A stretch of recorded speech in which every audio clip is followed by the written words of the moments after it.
Okay. We are discussing the linear momentum balance part in fluid mechanics. In that we have derived the integral form of the momentum balance starting from the Reynolds transport theorem, and we also looked at applications of the integral linear momentum balance. Now we are moving towards the derivation of the differential form of linear momentum balance, and that we are going to do in a series of lectures over different stages. Okay. And so we are here. Now this is a major part of the course, I would say, and in this part only we study solid and fluid mechanics parallelly, and this arrow mark, the double sided arrow mark, indicates that we are going to go back and forth between fluid and solid mechanics, and hence understand the commonalities between them, and this, and that is why we have the term continuum mechanics in the title of the course. So this is exactly the part of the course which justifies why we have continuum mechanics in the title of the course. And so after several lectures we would derive, or we would have derived the differential form of the momentum balance, which is called the Navier-Stokes equation, based on the researchers who derived it. So this is the outline for the differential linear momentum balance equation. As I told you, it is over several parts. So outline for a very small part of it, the first part of it. Okay.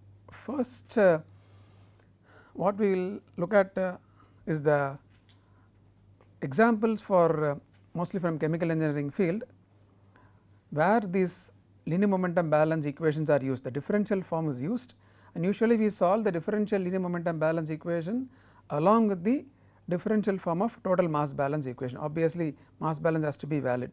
So we first look at chemical engineering applications of differential total mass balance and differential linear momentum balance equation. That gives us a kind of motivation of why we are deriving and why this equation is so important. And then we will derive only a part of the equation here being involved. We will derive only the left hand side of the differential momentum balance equation, which you would see which almost be same as our mass balance equation. Okay. So this is the outline for a very small part of this portion on differential linear momentum balance equation. So let us start with some chemical engineering applications. Now the first category of, I split this into 4 categories or 4 types of applications. There can be many more. This will give a just overview. First and foremost application of the differential momentum balance is prediction of pressure drop. If you have a flow through any pipe or packed bed, that is the first example which I am going to take, then this pressure drop determines the rating of my pump. You would remember in a household you pump water from a sump to overhead tank, you decide on the rating of the pump, you would use a half HP or 1 HP pump. So pressure drop determines the selection of pump rating. We look at 2 examples in that. One is flow through pipe or packed bed. Second example is flow through a micro channel heat sink. What is that? In microelectronic devices heat is generated and you need to remove that. So micro channels are used to remove that generated heat, and that is why it is called micro channel heat sink. And we see the application of from a pressure drop prediction of point of view in these 2 cases. The second type of application is for particle separation. What is advantage? You can design efficiently the separation equipments. Here again we look at 2 examples. Separation of particles in a sedimentation tank,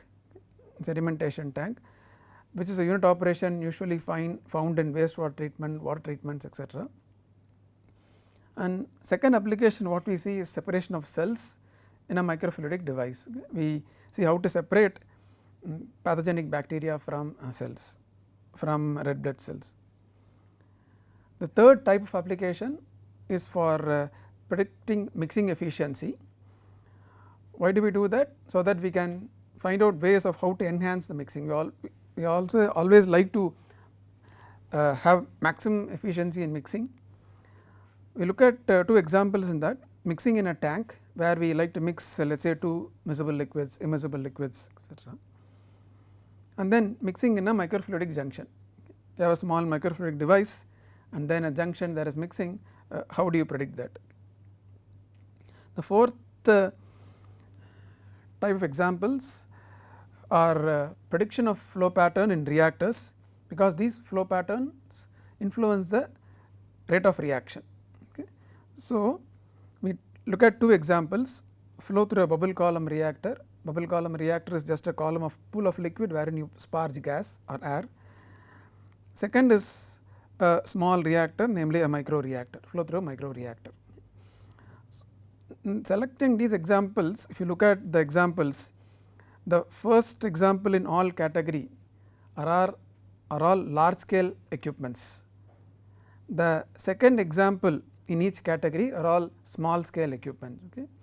So, in the reason for selecting this combination is that research in chemical engineering has moved in terms of scale. Earlier we are working in terms of equipments which are size meters and centimeters, and now we have moved to equipments or devices which have millimeter, micrometer and nanometer sizes.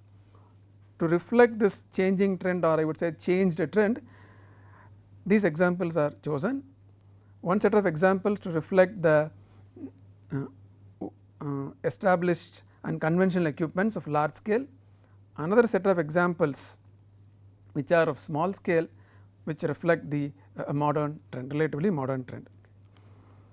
So, let us take the first example, first category of example, namely prediction of pressure drop, and that is a foremost application of solving the momentum balance and mass balance equation, the differential form. Okay.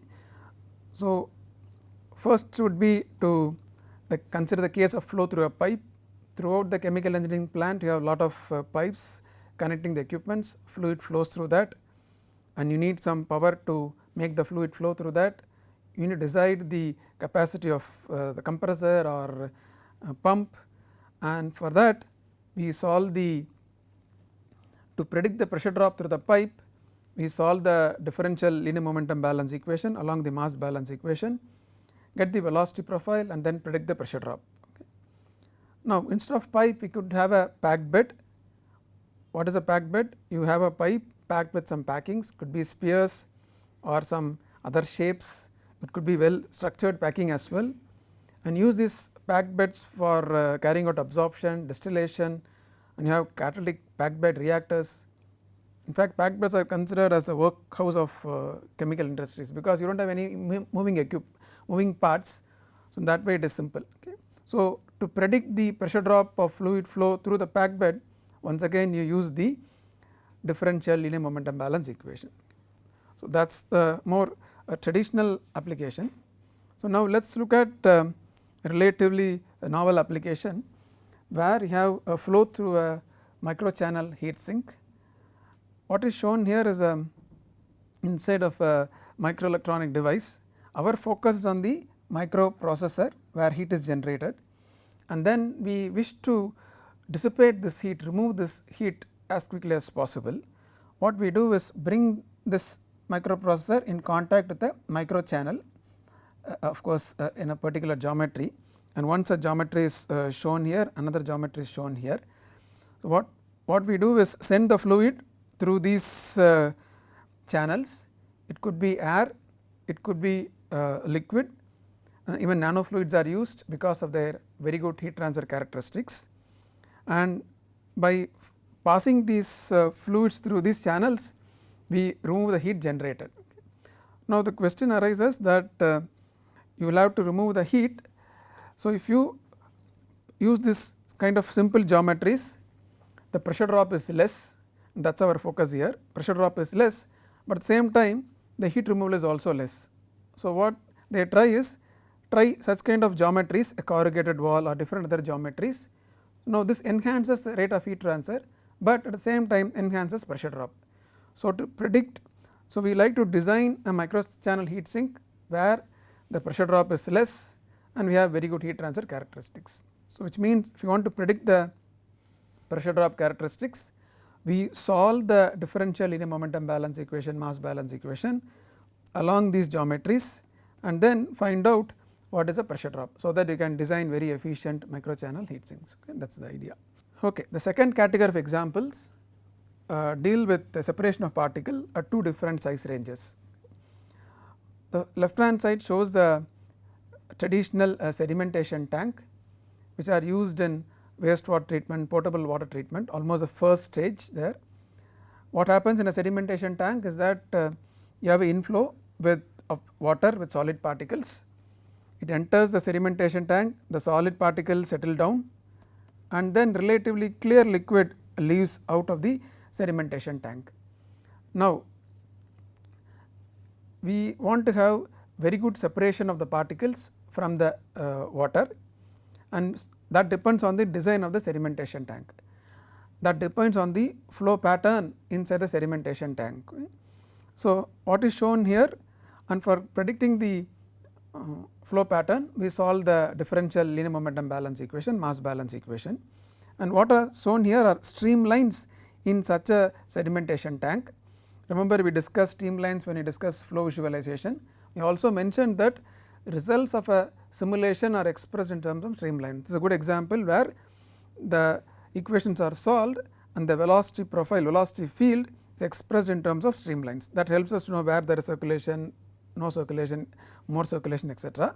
This particular study, they have studied what is the influence of adding this baffle, and they found out that by adding this baffle better separation efficiency is possible. So, in short, designing very good efficient sedimentation tank requires solution of the governing equations, namely the differential balance of momentum and mass. Now, let us look at a relatively modern application, a novel application as well. Here also we need to separate particles, but our particles are not solid particles like this.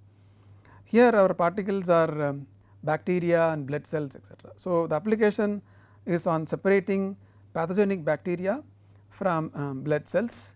Okay. This of course finds application in medical diagnostics, it is very obvious here. What we do is what is shown here is, first of all, these three diagrams show the top view of the device. Okay. No longer we say equipment, they are very small, so we call as device. We send in a sample of blood, it is diluted blood which has pathogenic bacteria and red blood cells. Okay. And now, first the property which is being used is that the bacteria are much smaller, they are about 1 to 3 microns. The red blood cells are relatively larger, they are 5 to 12 microns. Now, the force acting on these particles, so called particles, depends on their size. When I say force, force in the direction perpendicular to the flow, flows in this direction, force is in the perpendicular direction, vertical direction. So, that force depends on the particle size. So, because of the difference in size, there is a separation of the particles. The larger particles move towards the wall and the smaller particles are in the center, which means that the red blood cells move towards the wall, the pathogenic bacteria are relatively in the center of the channel. So, we achieved a separation.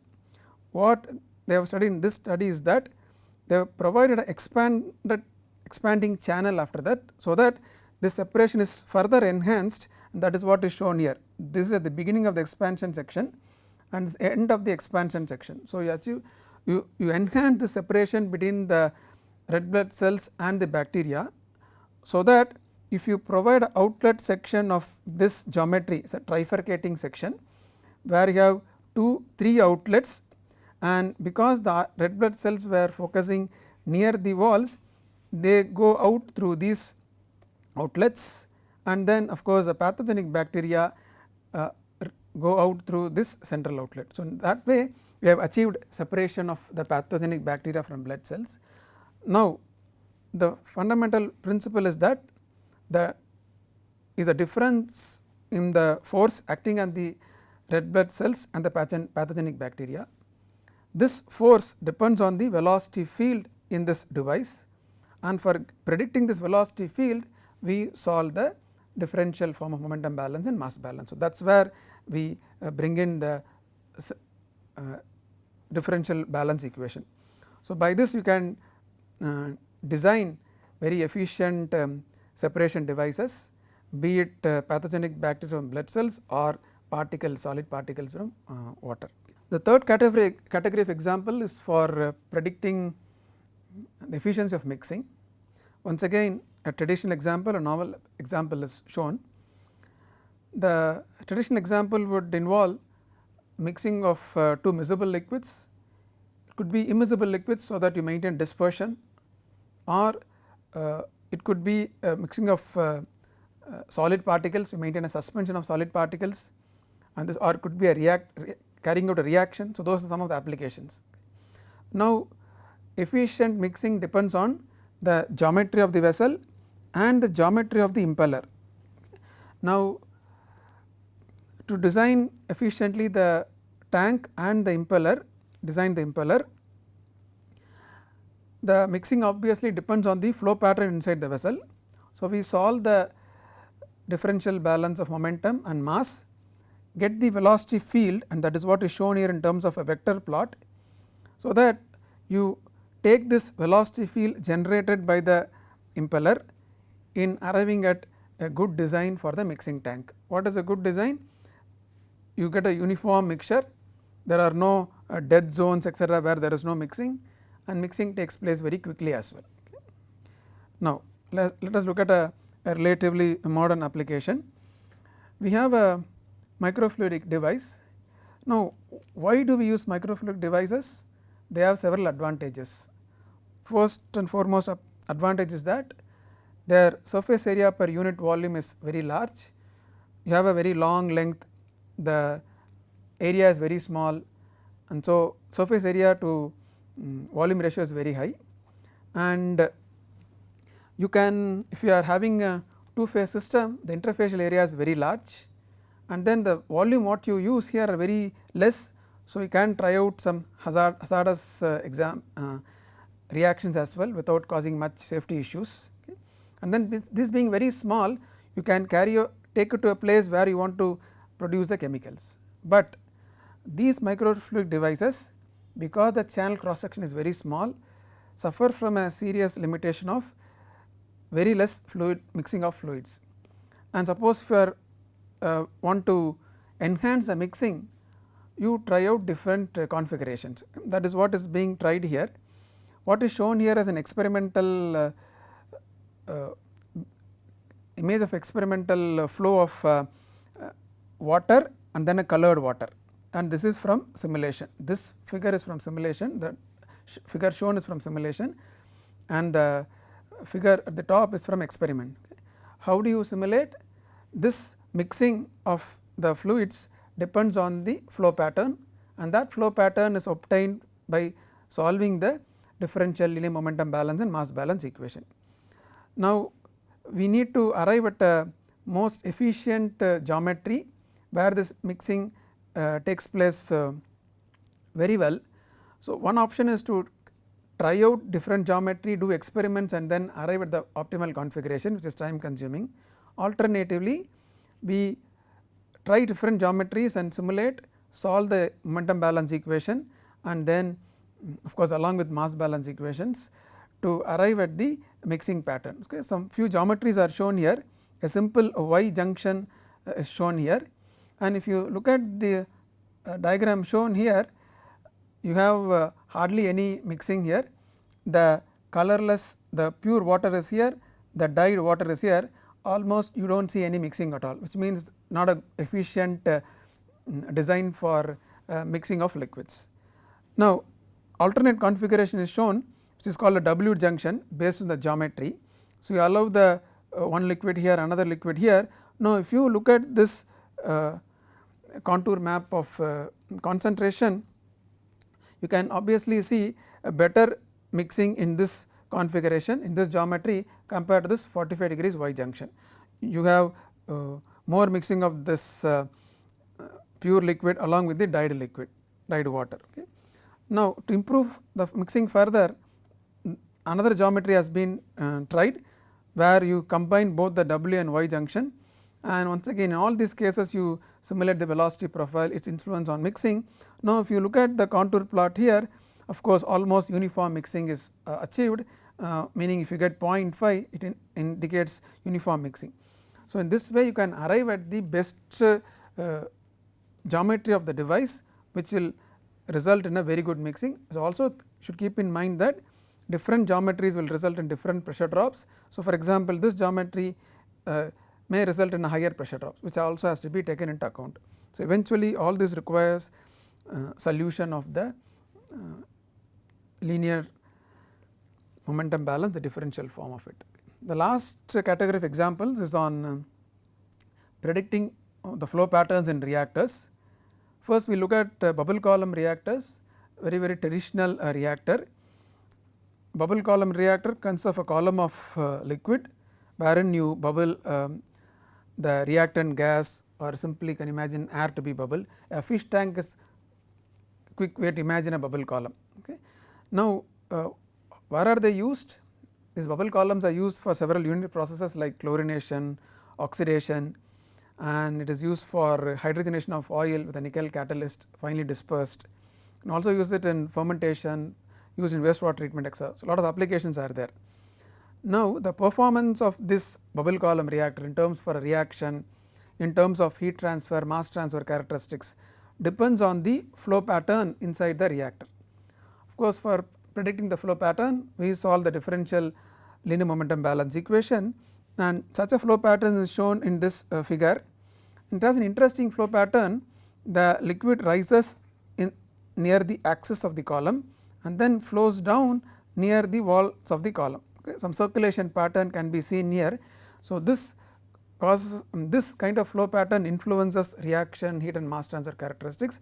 So, if you want to predict the performance, you will have to solve the differential form of linear momentum balance, mass balance equations to get this flow pattern, and hence its influence on reaction, heat and mass transfer.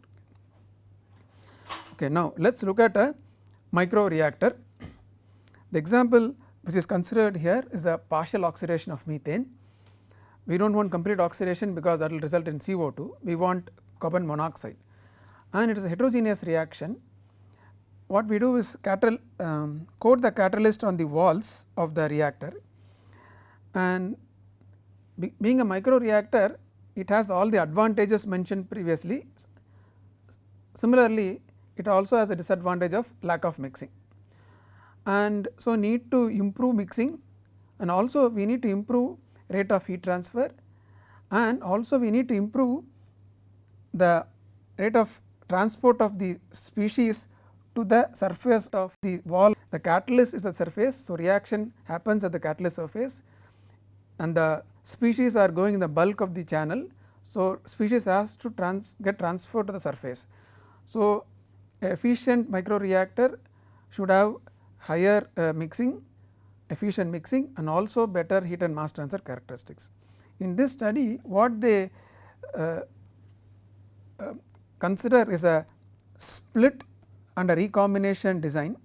The fluid comes here, it gets split and then recombines here, and then this element can be repeated several times. Okay. One element is shown here, another element is shown here, 3-dimensional views shown here. Okay.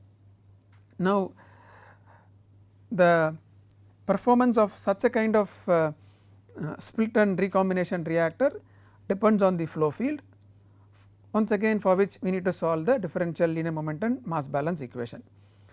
What is being studied in this work is what is the effect of geometry, what is the effect of this height h, what is the effect of this w, width of the element, and then what is the effect of velocity. This is the flow pattern at low velocities, this is the flow pattern at high velocities, and what is the effect of the length of the connecting channel.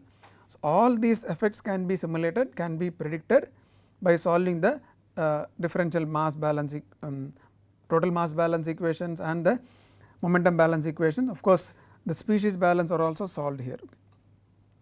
Now, based on, and then you can arrive at the optimal design in terms of height, width, velocity, etc.